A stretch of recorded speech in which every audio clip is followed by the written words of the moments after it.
Sale na sad. Yay! Another unboxing video. Try natin. Solid sealed.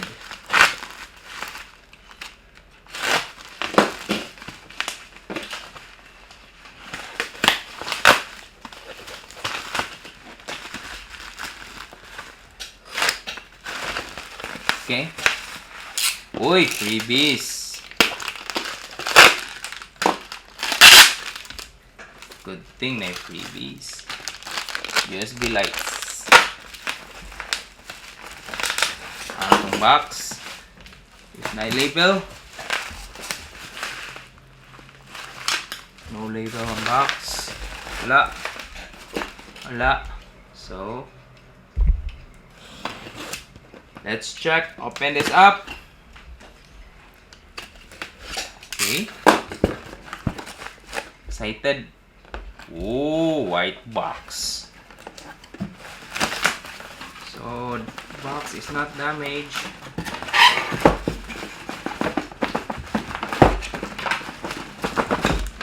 Oh! Pure sine wave inverter. SW1 1000. Yay! Input voltage 12 volts DC. Output voltage 220 volts. Let's unbox.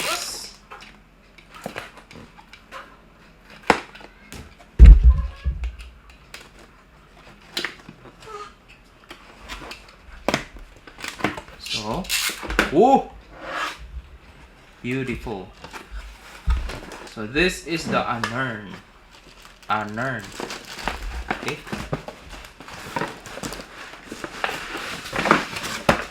Oops. Meron ang cables, battery cables na dala. So no need to purchase battery cable. And this is yung maliit na user manual. Okay. So yung box puti. Inverter rin nila puti. Oh, ganda ng build. Okay.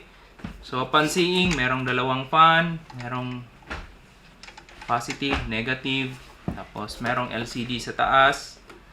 Then dito is isang USB output tsaka the AC. Then meron ring on and off. So okay siya. Then plastic pala itong mga blue, pero itong white is metal. So yan. So this is 1000 watt pure sine wave, 12 volts. Then AC output is 220 volts as promised. Okay, so this is from ANERN. So tingnan natin kung ano yung performance nito in the next video. So this is just an unboxing. So promise is the pure sine wave. Ibig sabihin, kaya nito na stable yung power. Okay? So AC out, DC in. So ang lalaki ng terminals. Magaling, maganda kasi meron na ring cable na dala. Mataas na rin. So yun. Pwede na natin tong actually paganahin. Okay? So sa next video, itetest natin to sa next episode. Alright. So yung ano niya, malalaki yung component sa loob. So plastic.